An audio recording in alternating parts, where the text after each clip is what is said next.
Welcome, everyone. I'm delighted to have you all here with us today. My name is Sally Frankel. I'm the Executive Vice President of the Global Spa and Wellness Summit here in New York. And we're here today for a few reasons. The first reason is we'd like to introduce you to the Global Spa and Wellness Summit and the work that we do. We've just had our 7th annual summit in India, and as you will see, evidenced by the posters around us and the Dalai Lama and some of the other things that took place in India, we're going to give you a little flavor of our summit and what went on and the highlights there. In addition, we'd like to present some of the significant findings and highlights to come out of the summit, and we'll hear about that in a few minutes. But most importantly, we're here today to present a significant financial story and a major opportunity for businesses, both in the United States and throughout the world. As you'll see, the numbers are huge. Wellness tourism is a $439 billion sector that has already surpassed other well-known travel sectors, such as ecotourism. And in fact, wellness tourism is already more than twice the size of medical tourism, and the trajectory for growth is exponential. So I'd like to introduce you, first and foremost, to Susie Ellis, who's the CEO and chairman of the Global Spa and Wellness Summit. Susie has a very esteemed history in the spa and wellness industry of over 30 years, and she's going to tell us a little bit more about the summit. Susie? Thank you, Sally, and thank you for saying 30 years instead of anything more than that. Thank you for joining us today. We're actually very excited that you're here.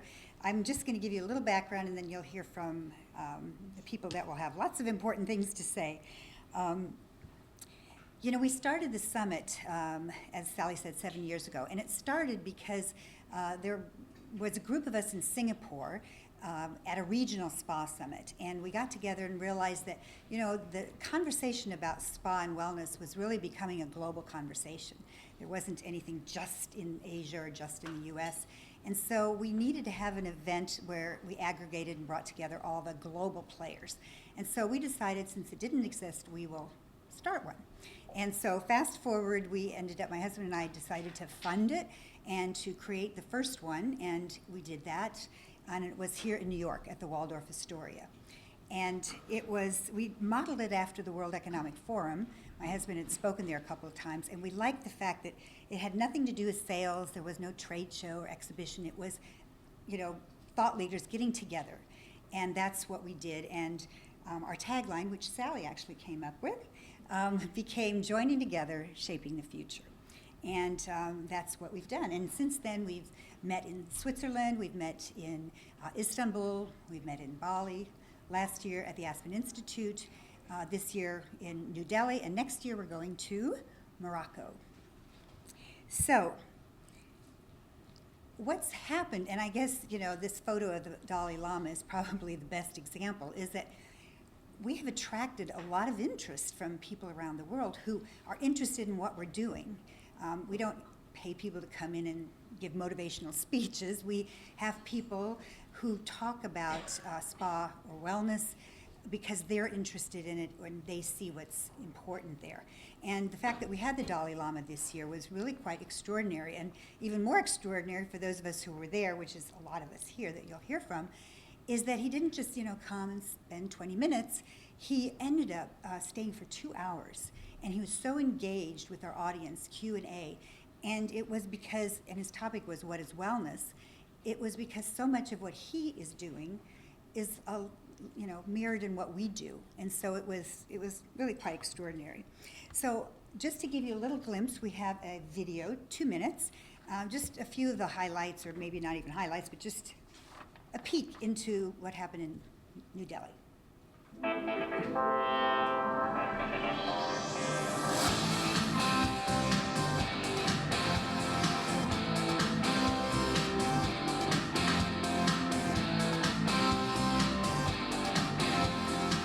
Wellness tourism can spark a revolution far bigger than anything we've seen, because wellness tourism is about each of us individually.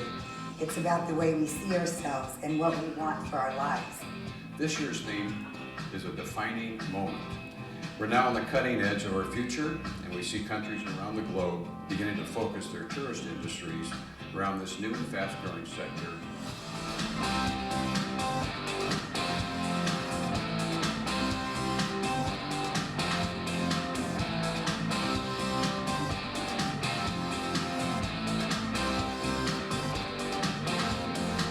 We've gone from the definition of medical tourism, which is underinsured or uninsured folks going for treatments they have to have, to wellness tourism, which is people making a conscious decision of things they want to have.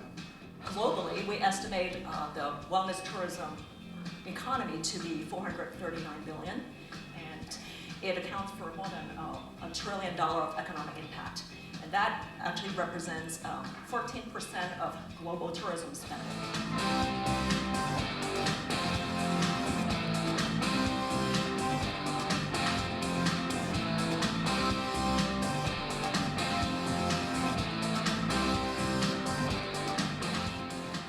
So we are seeing in India a shift to care versus treatment, a shift from rest to wellness, and from purely social vacations to get away to manage stress and the like. Happy mind, peaceful mind is the key factor for a healthy body.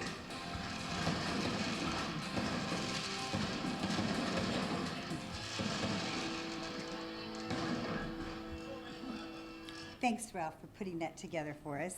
And yes, we did have a little Bollywood dancing, but we did have a lot of very interesting discussions. And I just wanted to share with you, 5 highlights from that summit, and then we will go and talk a little bit more about the most exciting part of it, which was the introduction of the Wellness Tourism Economy Report, and how valuable that is for global countries, companies, and so on.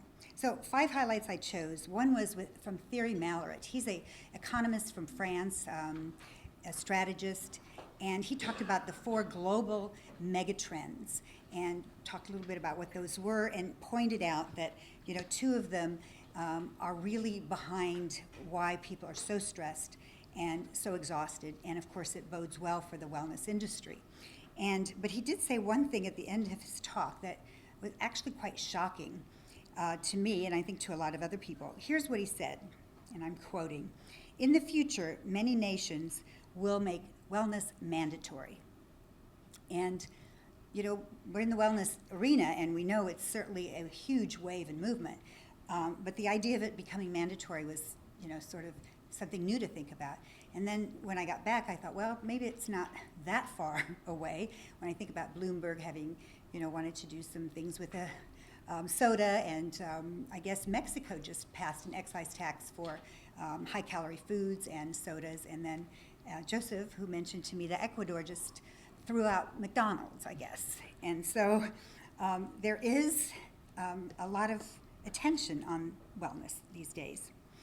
The second thing I wanted to mention is that we seem to see a renaissance of hot springs around the world. I don't think we see it as much here in the U.S. yet.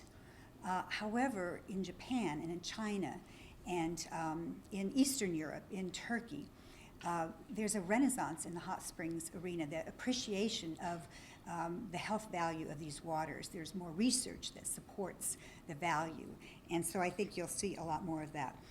Number 3 is something that I'm right now calling mind is top of mind. I think we were all amazed, and even not just the Swami and the Dalai Lama, but the gentleman, the sheikh from that was speaking. He's the head of a huge company in India, and he also talked about the mind. That was such a big topic about how valuable and important the mind is to a healthy body. And just, a couple quotes. "We need to spend more on mental hygiene and the hygiene of emotion." That was from the Dalai Lama.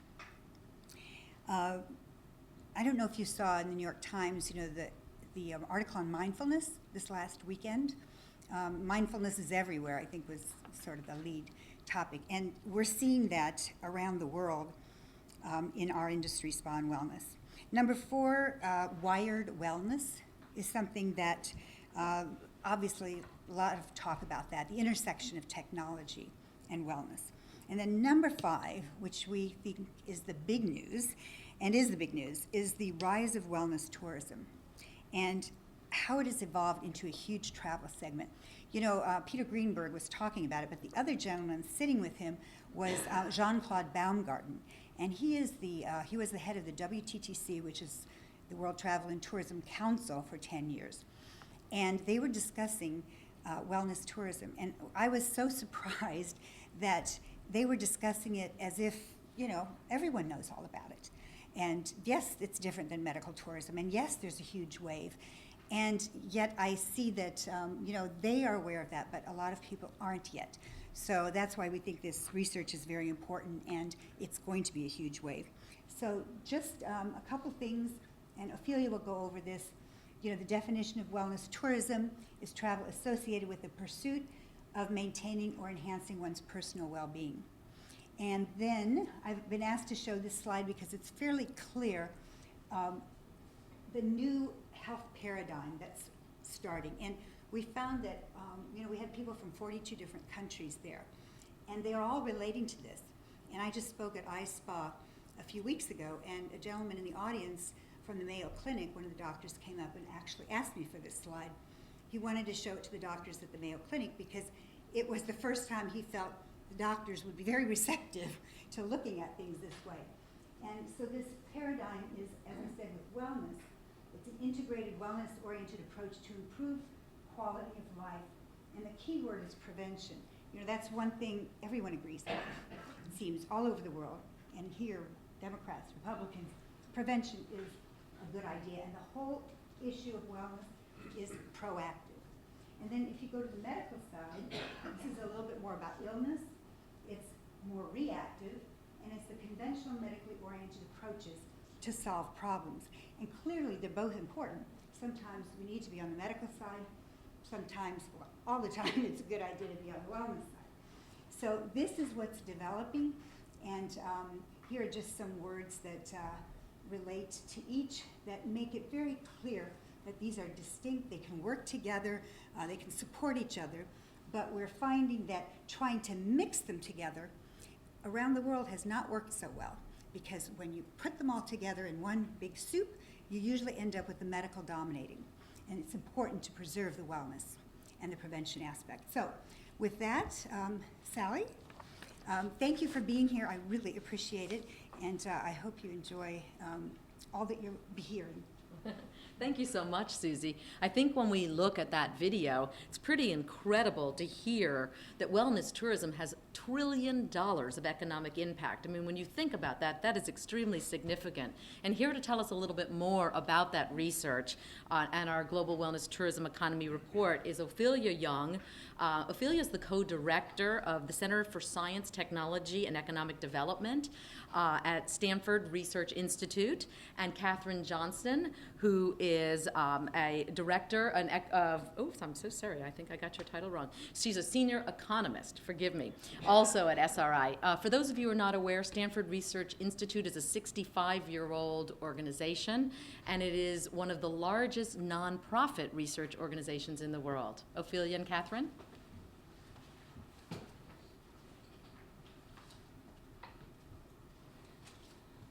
Thank you, Sally. So wellness tourism is the intersection of two very large global industries. Wellness industry is estimated at about $2 trillion, and tourism is roughly a $3 trillion global industry. Exactly what is wellness tourism? How big is this industry? And where are the opportunities? So those are the questions that SRI and Global Spa and Wellness Summit try to explore in this study.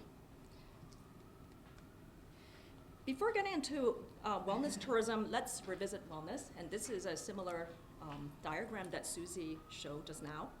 Wellness is an approach to health and to life. In contrast to the medical paradigm, wellness is proactive. It relies on personal responsibility and initiative to adopt a variety of behaviors, activities, and practices that bring a person to an increasingly optimal state of well-being. Motivated by the multiple aspects of wellness, when a wellness-minded consumer travel, he or she would be interested in all kinds of activities, maybe going to a spa, hot spring, wellness retreat, could be patronizing wellness, healthy food restaurants or health food stores. The person could want to commune with nature, go on hikes, and could also be going to a yoga studio or fitness center. All these business and activities are part of the wellness tourism economy. And based on this framework, we define wellness tourism as travel associated with the pursuit of maintaining and enhancing one's personal well-being. Wellness travel is set apart from much of the travel experience today, which is often associated with stress. I mean, just think airport lines and security checks. That's usually a major source of stress, but very often when we travel, we don't sleep well. We miss our spin classes or our yoga classes. We may be eating not so healthy or overeat, and sometimes we drink too much. So with this in mind, we picture two types of wellness travelers in our study. The first kind we call primary purpose wellness traveler. These are the people for whom wellness is the sole motivating factor for the trip. They're taking a trip for wellness purposes. So an example would be a person who goes to a destination spa, or enroll in a detox program, or enroll in some meditation retreat. The second type is what we call the secondary purpose wellness travelers. For these people, they want to maintain wellness during the travel, even though wellness was not the reason for taking the trip. A good example would be a business person who would be choosing healthy hotels that had offer healthy foods, and also may have a good gym, or maybe even will lend him a bike. We expect wellness tourism to be really a growing tourism sector in North America and in Western Europe, and in many other major markets as well. But in North America, the demographic trends of aging baby boomers and their increasing concern with maintaining health, to adopt healthy lifestyle and habits, and also to reduce their healthcare costs, will be fueling this kind of travel. And we also expect the maturing of Gen X and the millennials to increase interest in wellness travel, because these cohorts are known for being more self-aware, more open to new experiences, and also more globally conscious. A lot of businesses in the travel sector have recognized opportunities, but a lot still have not. Some examples, some leaders we've seen are in the hospitality industries. Some of the major brands such as Westin, Fairmont, Hilton, Peninsula, they have been promoting their healthy rooms, their healthy foods, in-room exercise equipment, in-room exercise videos, maybe yoga classes, and even bike loans to attract travelers who want to maintain the wellness during a trip.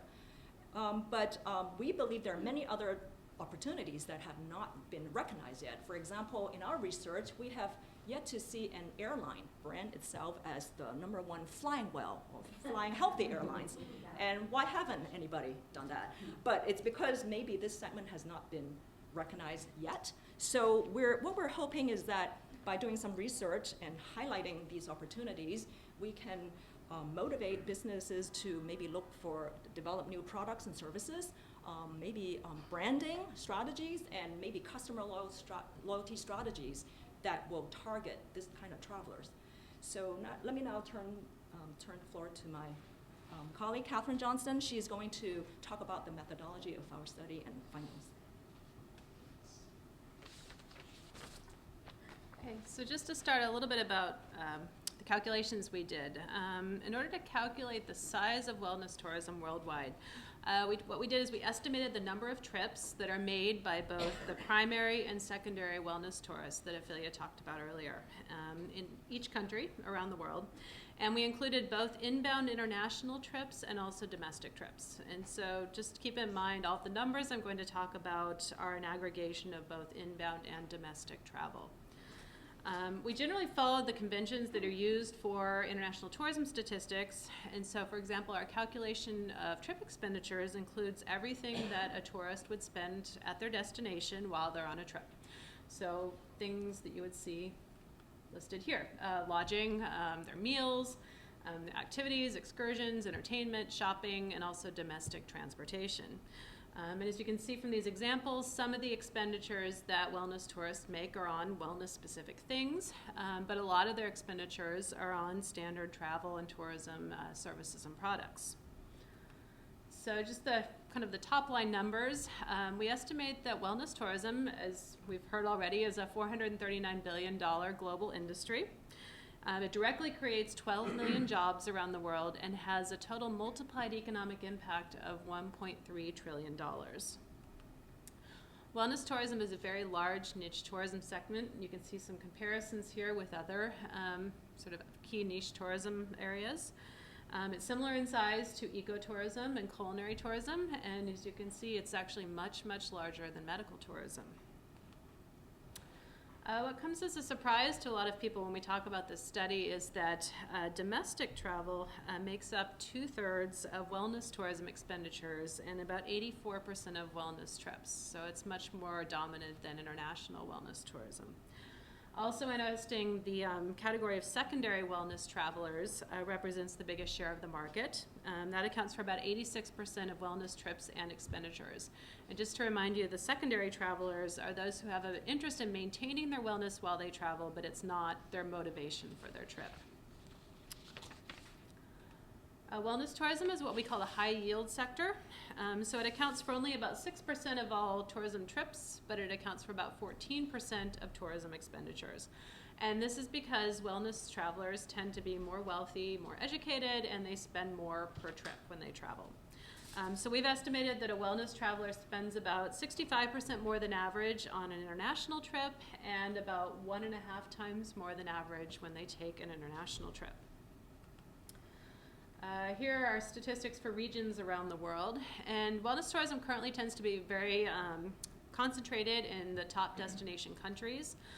The top 5 that we've estimated are the United States, Germany, Japan, France, and Austria, and together those 5 account for about 63% of the wellness tourism market. We believe the United States is the largest tourism market for wellness tourism currently. It represents about wellness tourism represents about 20% of tourism in the United States. It generates 2.1 million jobs, and it has an economic impact of about $500 billion in this country. Wellness tourism is also a very high growth segment. We estimate that the wellness tourism market will grow by about 9% annually through 2017, and that's compared to about a 6% estimated growth rate for tourism in general over the next 5 years. We believe that more than half of the projected growth in the wellness tourism market is going to come in the developing world, so in the Middle East and Asia and Latin America in particular. The United States, as currently the top wellness tourism country, we project will continue to remain number 1 and will have the largest overall increase in number of trips through 2017. But if we look at percentage growth rates, India we project to be the fastest growing market, with annual growth exceeding 20% per year. Some of the other top growth countries include China, South Korea, and Germany. So the full report, which we're releasing today, has a lot more data, obviously, than I can talk about now. It has very rich data on regions and countries. It includes breakdowns of trips and expenditures, growth rates, employment, and economic impact for more than 50 countries around the world. And we truly hope that this research and the data and findings will spark an interest in wellness tourism globally. It will continue to grow and will lead many businesses to discover new opportunities in this market. So thank you. I'm going to turn it back to Sally. Thank you so much, Catherine. I don't know about you all, but I certainly know I cannot wait to see a Fly Well airline. That will be a very good development for all of us in the wellness tourism sector and beyond. Another presentation that we heard in India, and we'll have highlights shared with you today, comes to us from Joseph Woodman. Joseph is the CEO and founder of Patients Beyond Borders, the largest consumer resource for quality, affordable options in global healthcare. Joseph is also way ahead of his time in the sense that he was the founder of one of the first health websites. The subject of Joseph's talk in India was why is medicine courting wellness? And today he's going to give us a little bit more perspective on what's going on with healthcare, medicine, and how it relates to wellness tourism.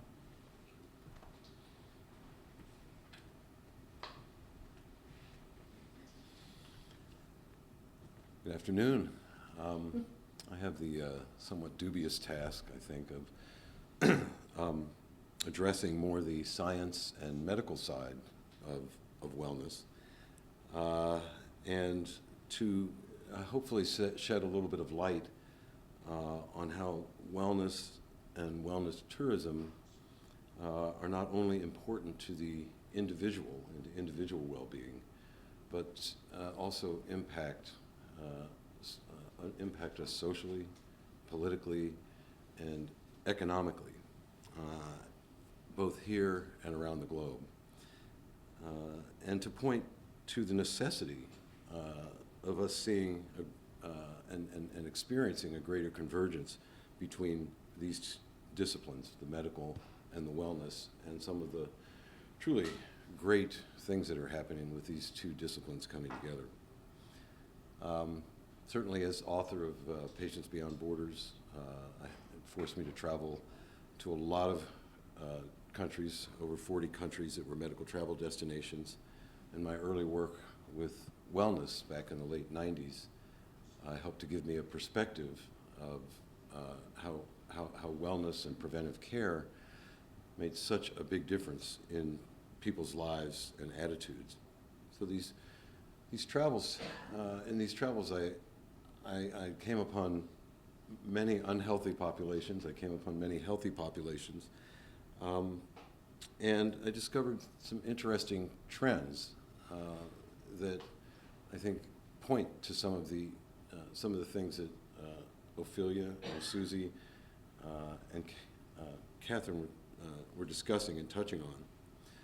For example, not a lot of people know that there are more obese Indians in the world, in India, than there are obese Americans in America.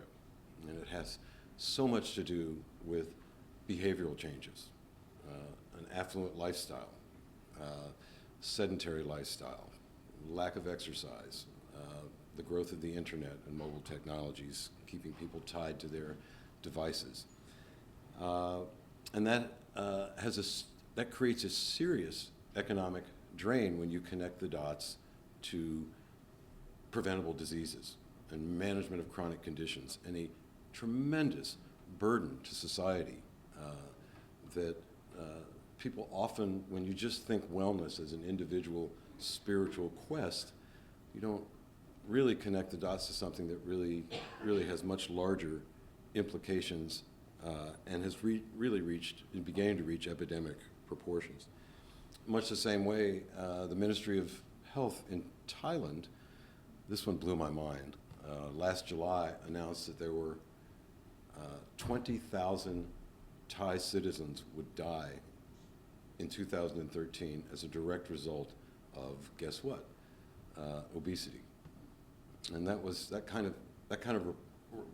of statistic was just unthinkable just 10 years ago, and I don't think anybody really forecast that. So what do these fun facts have to do with wellness, and particularly wellness tourism? I think one of the messages to me is that the United States, we've certainly heard a lot about healthcare in the last few months, more than any of us really wanted to hear about. And one of the reasons we have is that we have a huge healthcare tab. And when we compare our $2.7 trillion healthcare tab, 18% of our GDP, you start to see what a drag it is on economies. These are the kinds of things where if you connect the dots, there are fewer resources for building and maintaining roads and bridges. You've got cars falling off into rivers now in our country. You've got less access to resources for public education. You've got an economy that has repeatedly been cited as has priced itself out of the global labor market, largely due to the cost of employer health care. And so the reason that this is so significant, and to me exciting and important, is that ironically, Americans who have traditionally been at the epicenter of poor health, and we were the first ones to become truly an unhealthy nation, are working to begin to reverse that trend through the employment community and through the healthcare community. So you have employers doing a lot of work around workplace wellness, corporate wellness. You've got institutions like the Cleveland Clinic, Stanford, Mayo Clinic, establishing wellness institutes, integrated, the Duke Medicine right around the corner from me, just established a Center for Integrative Medicine. And these are really exciting trends that bring wellness together with medical. But it has to go beyond that. And as you get more of a zeitgeist and you get more individuals being concerned about their health and how it affects their bottom line, then it creates, to me, a need for a wellness ecosystem where people who do travel are going to rethink their travel and are beginning to do so. And people don't want to travel to Margaritaville any longer for a vacation and have to come back and recover from a 2-week bender. They want more of a wellness zeitgeist, if you will. And so there's a new dialogue of wellness. There's a new dialogue of wellness tourism that is built more around prevention, more around management of chronic diseases, more around healthy economics and the management of healthy populations. And the tourism piece of that is going to play an increasing role. And in conclusion, that this is something that the management of unhealthy populations is something that's sort of reached a global epidemic proportions, and it cannot be. The solution cannot be 100% medical. It has to involve a change in attitude and wellness behaviors that prevent people from being sick in the first place. And so much of that is at the crossroads of tourism as well. Thank you.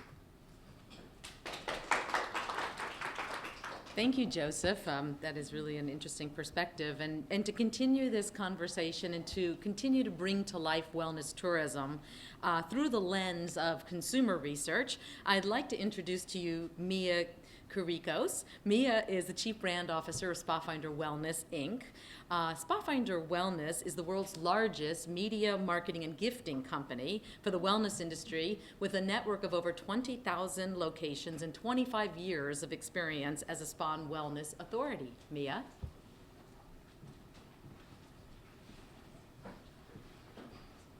Thank you, Sally. Hello, everyone. Thanks so much for coming. Well, in 2012, when SpaFinder Wellness 365 named healthy hotels as a top trend for 2013, we became very interested in wellness-related travel, and therefore we're thrilled to be able to sponsor this fantastic research you've heard about today. At the same time, we decided to poll travel agents to see if they were seeing the same kinds of trends in wellness travel, and learned that bookings were indeed on the rise. In fact, 75% of agents have reported that wellness tourism, from spa travel to ecotourism to lifestyle resorts and other retreats, is indeed a rising category of travel that they're being asked to cater to regularly. This is compelling to us since many of our consumers are indeed considered frequent travelers. About 20% travel 7 or more times a year, and 10% travel 10 or more times a year. So in October, just after this research was released, we knew it was time to turn around and ask our consumers about their travel habits and specifically how wellness plays a part. We've had over 3,000 responses to date. The survey's still in market, but our findings are as follows. 84% of respondents have indicated that they returned from a vacation feeling less relaxed and rejuvenated due to a lot of the activities we all happily do take part in from time to time. And 89% indicated that they would like to take take part in a travel experience where wellness tourism is actually a key part of their travel experience or their main reason for travel. We also asked how travelers valued the importance of certain wellness related facilities and services, regardless of the type of travel, business or leisure. And we provided them with a robust list of everything from spa to massage, mindfulness, pools, fitness, gym, and so forth, and really asked them to rank them. And we learned that the top 5 elements that consumers are really valuing today most include access to healthy food, spa and massage, nature and the outdoors, pools, and the overall environmental consciousness of the property.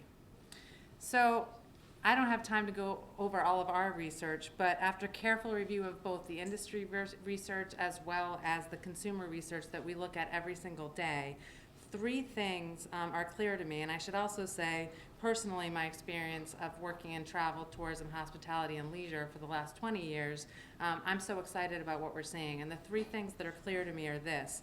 1, that while wellness may not necessarily be the primary reason for travel, the availability of wellness-related services and facilities is indeed valued by consumers today, and I'm expecting that to continue. 2, I think the potential economic impact for the global tourism sector, as well as businesses like SpaFinder Wellness 365 and the 20,000 wellness locations we support around the world, is truly greater than ever before. And I think 3, and this is a personal note, I'm one of just a handful of folks, I think, around the world that have been lucky enough to attend every summit since it started here in New York 7 years ago. And I really believe, you all should be commended, that Global Spa and Wellness Summit has really started a movement with wellness tourism that will ultimately make it just easier for me to do my job and really deliver on our company's mission to help people feel good and live well all year round. So thank you very much. Thank you so much, Mia. I think it's such an interesting perspective to know what consumers value. And I know, for one, since all of us are consumers, I personally, as a consumer, always look at the mini bar to see if there are healthy choices in there. Usually the answer is no. Now I'd like to introduce to you Alfredo Carvajal. Alfredo's going to give us a little insight into how the research data substantiates business decisions that he makes and points to new opportunities. Alfredo's the COO of WTS International, a 40-year-old lifestyle company that specializes in spa, recreation, and fitness design. Alfredo? Thank you. Thank you, Sally. Good afternoon. Yesterday I was, actually the last 48 hours, I was with a couple of our clients, one in Middleburg, Virginia, that just opened a beautiful resort. You probably heard about Salamander. And then yesterday with a group that is a celebrity family that runs hotels, let's put it that way, but the real estate developers, let's put it that way, one of our clients. And the conversation was not about back rubs and face scrubs. It was about wellness. It was about what can we do to be ahead of the competition on this area. And the reality is hoteliers around the world right now are trying to tap into this thing. They want unique concierge experiences. If you are here in New York, I can go and see the best yoga practitioner in town. And all of those little details, the experience collector and the wellness and travel in general is becoming a front center for many hotel companies right now. We're talking about nutrition, hydration.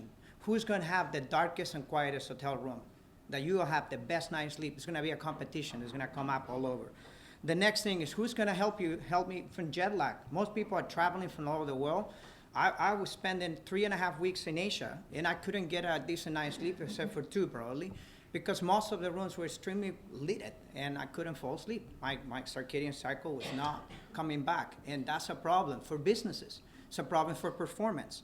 And how can we tap into this so people can be really on the best game?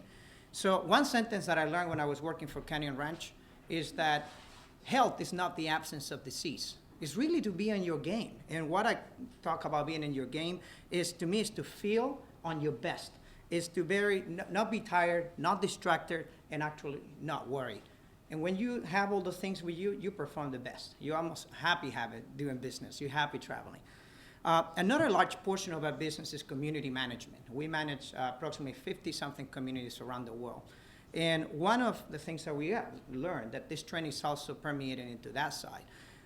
We have high record numbers this year of marathon sign-ups, people running for marathons in communities, yoga class participants.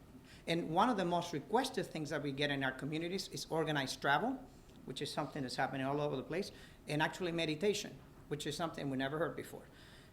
This is not only unique to us. If you go at meetup.com, which is a site that a lot of people hear about it, but nobody gets there. They already have 50 million people in that site, members, and 140,000 groups are getting reorganized. A large number of those groups are all oriented into health and wellness. They're already organizing trips to the mountains, destination resorts, and people are not waiting for a travel agent. They're doing it themselves and organizing their own group with their own friends, and they want to also have this new thing called social wellness. Let's go run together. Let's get healthy together. And that's a great new trend that's happening all over the place. One of the things that I would say is in our communities, so we are experiencing this today, is that healthcare is not getting easier, it's getting more complicated, and it's getting more expensive. Basically, we can't afford to get sick anymore. That's the trend. And in the past, I will say in closing, that home ownership was the foundation of any wealth that you want to build. In the future, whoever owns health, the health owner will be basically the nouveau riche, and actually will be the person that has the foundation for success. If you're not healthy, you're not successful. Thank you.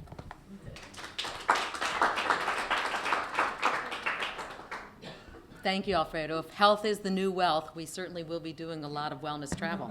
I, for one, will be. I'd like to introduce to you now Ms. C.G. Funk. C.G. is Vice President of Industry Relations and Product Development at Massage Envy, a national chain of day spas with over 900 locations in 48 states. And I'm going to let you all guess which 2 states do not have a Massage Envy. C.G. I could give you a hint. They both start with W. Don't tell them what. States that start with W. Come on, youngins. No. But good guess. But those are not it. West Virginia. One more. That's it. Very good. Did you have to go through all the states in alphabetical order? Oh, got it. Okay. I have to tell you, Alfredo's so boring, isn't he? I mean, I was like falling asleep when he was talking. Thank you. So exuberant. Reminded me of last night with your limoncello. Happy tourist, happy traveler. So hey, when we think of wellness tourism, most of us envision the resort destination and a 1 week of vacation. But even a brand like Massage Envy, with 900 day spas in the country, we perform 56,000 massage and facial services a day. We're part of wellness tourism. And that's because consumers need to have a local place where they can receive spa services and continue the wellness programs that they learned on the road. So we're very honored to be able to be a part of this research that SRI presented today through financial contributions to help support the word getting out on this great sector. And another important distinction that Ophelia made that came out of the wellness tourism research was the shift of business travelers looking for wellness on the road. So wellness tourism is more than 1 week vacation. That's what we've all learned today. And it's inclusive of many other types of travel. And with our membership program, we have a national membership program, we provide the opportunity for our members to travel for other reasons and still get the spa services they need while they're traveling. There's another type of research also happening today that the Global Spa and Wellness Summit has been a part of spreading the word on, and that's research being done on the effects of spa modalities on the physical, mental, and spiritual aspects of the human body. And what Global Spa and Wellness Summit has done is they've made it easy for media and spa brands and consumers to find information on this research through a portal called spaevidence.com. So if you go to spaevidence.com, you'll get access to research on spa modalities that have happened all around the world, and it's a great, easy way to get that. So we use that type of research to boost our membership. We have 1.3 million members nationally, and they join our brand because they're seeking healthy ways to manage their pain and stress. So what we do is we gather those research results, and then we share with them how massage has been shown to affect the various diseases, disorders, and conditions that they might be suffering from. And the last thing, I always have to do a plug for this. It's my, bandwagon. What do they call that? The bandwagon when you're on? Yeah, get on my bandwagon. Lastly, we also look to research and its results to promote careers in spa. From spa managers to massage therapists to estheticians, because with the explosion of spa and wellness, career opportunities are growing at a record rate. The Department of Labor just came out with a report in September that said that had a list of the top 10 career opportunities for all American jobs across the country, and in that top 10 list were massage therapists and estheticians. And so that's just amazing, and this goes back to wellness and the wellness tourism growth. And there's a lot of deep-seated perceptions in the public's mind about what these careers mean, because they still think of them as kind of fly-by-night careers. And so we look to this research to show the public and consumers and parents and high school career counselors that these careers are really valid and they're very important today for Americans' health and wellness. So that's my story. I'm sticking to it. Thank you so much, CG. I think it's fascinating to think of the wellness industry and spa industry as job creators. And I know I, for one, had no idea that massage therapists and esthetician were 2 out of the top 10 job growth sectors in the country. Now, switching subjects, what does lighting have to do with wellness tourism? Here today to answer that for us is Nazli Latefi. Nazli is a PhD in biology. She is also the principal research analyst of Pegasus Capital Advisors, a private equity firm based here in New York that focuses on sustainability and wellness with companies such as Six Senses Hotels and Resorts and Lighting Science in their portfolio. Nazli. Good afternoon, everyone. So light is the next frontier of wellness. And it's something we've been taking for granted, and I'm going to tell you about why it's the next frontier. You've heard about energy efficiency. Well, Lighting Science, already one of the world's leading sustainable lighting companies, is creating wellness efficiency. Most lights we use today are bad for our health. There's new research on the subject almost every day. If you haven't heard about it already, you will, and you're going to continue to, as research out of Harvard and other leading institutions continue to be translated for the public. There's always a lag of when this research comes to the public, and we think we're at the forefront of this. Speaking of research, we've learned from the SRI report that wellness tourists seek health enhancement or proactively, but there are many inherently unhealthy things about travel. Ophelia has alluded to it, Fredo as well. Loss of sleep, fatigue, dietary changes, the list goes on. Lighting plays a part in almost every aspect of these unhealthy things about travel. Don't have time to go into it here, but we have a lot of research to corroborate this, and I'm happy to speak to anybody that's interested. This is already resonating with leading wellness resorts who have historically been early adopters of global trends. Miraval Resorts is using our wellness lights in every one of their rooms. Pictured here is the Good Night light, which was just released a couple of weeks ago, and you can see it on the website, Lighting Science Group website, or the Definity Digital website. That's the brand that it's marketed under. As you see, we've heard talk about sleep and how we all know how that's a very, very important part of our health. It influences almost every single aspect of our health. And we all know that it's a growing epidemic, insomnia, and it's affecting many people around the world. Well, a major part of that is light. And how do we live our modern lifestyle where we need light and still get the sleep that we need without impacting our circadian rhythm? Well, science, which largely has been funded by NASA and has been used by NASA as well, coming out of Harvard and other leading institutions, has finally made it possible. So you see the Good Night light. It's a light that you can use to read and do anything you would need to, but it will not impact your melatonin. I don't have one to show you, but they're all in your gift bag, so I encourage you to take them home and use them in the hour or two before you go to sleep, and hopefully I'm sure you'll notice a difference.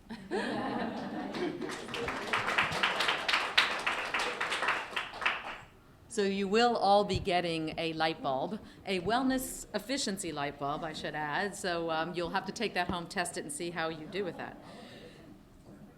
Putting together all the pieces of the wellness tourism puzzle is an interesting exercise. And here to talk to us about another aspect of wellness tourism, perhaps from a slightly different angle than what we're used to thinking about, and how she's applying wellness in a significant way to affect people's health, is Julie Bach, who is the VP of the Spa Division of Jhana Healing, Mindfulness and Yoga Center, and founder of Spa for the Pink, specializing in the integration of mindfulness, yoga, and spa for cancer patients. Julie? I have to tell you, one of the most exciting things about this whole Global Spa and Wellness Summit is meeting all the different constituents from various aspects of the industry, and how we sit and we talk about what could we do together, or how can we bring mindfulness into, we're talking with Alfredo, how to bring mindfulness into some of his spas. And I just want to share with you that there's not a lot of opportunity like that within the spa industry, and I keep getting excited by hearing everybody else's speech. But basically what Spa for the Pink and Jhana do is we really go to the consumer and we combine the awe of spa with the deep healing of mindfulness and meditation. And we've been working in the cancer arena specifically because those individuals and people who have been touched by cancer really have a great need. First of all, the rates of severe depression when someone's diagnosed with cancer is over 60%. But it's been proven and documented through the medical institutions, through Mayo Clinic, through MD Anderson, through many of the other cancer facilities, that truly integrating mindfulness, meditation, and yoga, and components of spa we like to add, really helps to reduce the psychosocial impact of cancer by up to 60%. So it's not like you can say, I'm just going to do mindfulness, I'm just going to do meditation.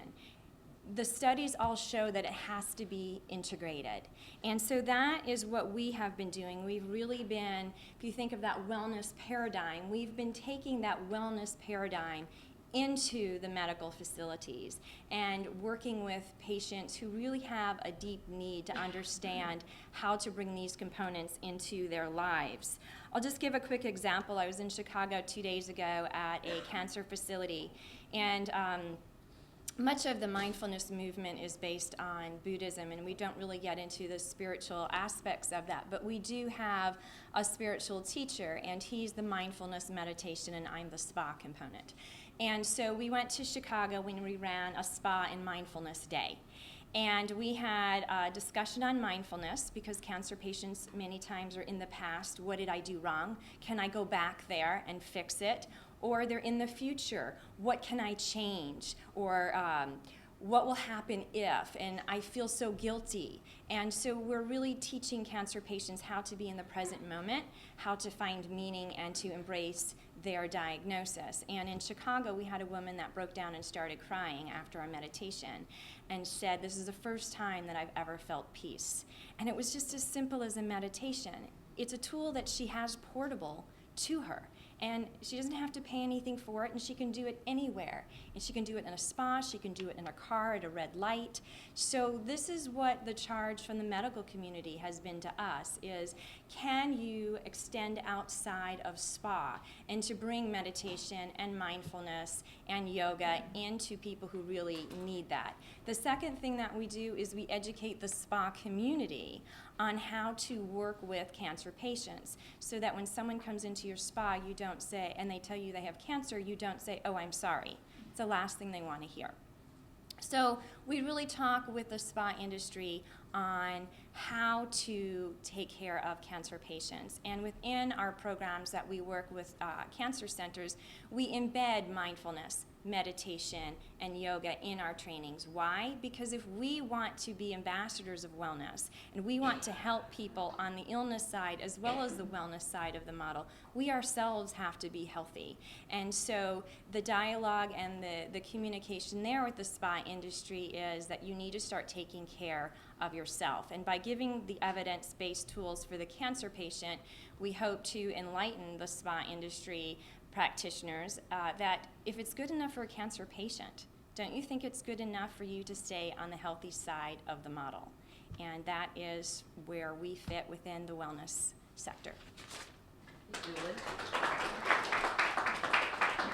I really do think that Julie also embodies one of the key highlights and takeaways from the summit, which is the mind certainly is top of mind. Now, I'd like to introduce you to Desiree Watson, to change gears a little bit. Desiree is owner and founder of Wellness Interactive, whose signature brand, the Wellness Lounge, is popping up literally in corporations throughout the country. Desiree, come on up and give us a little more perspective on wellness tourism and how you fit in. Thanks, Sally. And thanks for creating such an amazing platform for all of us to reflect our businesses on. Well, I was one of the honored guests at the Global Spa and Wellness. I say honored because I'm giving that sub, but that's my name. Right now, I'm honored to have been at the Global Spa and Wellness Summit because it was my first Global Spa and Wellness Summit. And my takeaway is that if brain power is the new intellectual property, then wellness is the new bank. And so I promise that I won't ask you any questions about being well. I won't know how much is in your bank at this point. But what I really like about the studies and what it supports, it helps us to define the corporate platform and where we are. We may or may not think about how we view our wellness at home or how we view ourselves in our communities of wellness. But we should think about how we view ourselves when we're in the corporate environment, because we spend most of our time in a business setting. And so I'm really ecstatic about how corporations are embracing the Wellness Lounge, because it is a pop-up, literally a pop-up preventative model which supports most companies and corporations getting closer to being proactive with their employees. So companies are now aligning productivity with wellness. And they understand now that some of us are coming in with different issues of wellness. And so you can't tackle it all at the same time with the same platform. So the wellness model, when we pop it up, we literally can do it for days, or we can do it for a day, or we can do it for a few hours. And our support is supporting ancient therapies that have been around for thousands of years, supporting countries, acupuncture from China, reflexology from Egypt, air candling from India, and Reiki, and all of these amazing treatments where most of the employees are feeling very relaxed because some of them have never been touched before. Some of them come from communities that may not have grocery stores. Some of them come from communities that may not have access to fruit and vegetables, or they may not, see their doctor on a regular basis. So I like the idea that more corporations are embracing this. So Wellness Interactive, we were founded in 2000 to promote education and assuring all people to pursue a wellness lifestyle. And so we embrace educational platform, and as Sally said, our signature brand is the Wellness Lounge. And within that, we also do management and consulting, community outreach programs, speakers bureau, product development, and we have a green store. So I'd love that airline that is dedicated to wellness, but I'd love a corporation that incorporates sustainability, being well, and integrative medicine, which means complementary and alternative. Most physicians are also embracing that. So on that note, thanks again, and I love the idea of the Global Spa and Wellness Summit, and I'll be there next year. Thank you so much, Desiree. So I hope by now you've come away with a much keener understanding of what wellness tourism is, the size of the wellness tourism economy, and how there are many aspects to wellness tourism, whether it be through the primary or secondary wellness traveler, and the various things that we do both when we travel and at home.